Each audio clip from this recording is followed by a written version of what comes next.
For today's video, magluluto tayo ng atay ng manok at balon-balonan with ampalaya. Ayan guys, yung mga ingredients.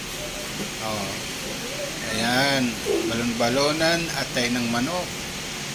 Una, ang gagawin natin is magigisa tayo ng sibuyas, bawang. Ayan, unahin natin yung bawang. Sumunod natin ang sibuyas. Ayan. Nilagyan din natin yan guys ng luya para hindi siya masyadong malangsa. At una, ilagay natin yung balon-balonan kasi unahin natin kasi medyo matigas siya. Ayan. Igisa-gisa muna natin guys. Medyo naparami yung mantika. Ayan. Isunod na natin yung ayan na guys. Oh, diba? Sarap. Sarap guys. Ayan na ang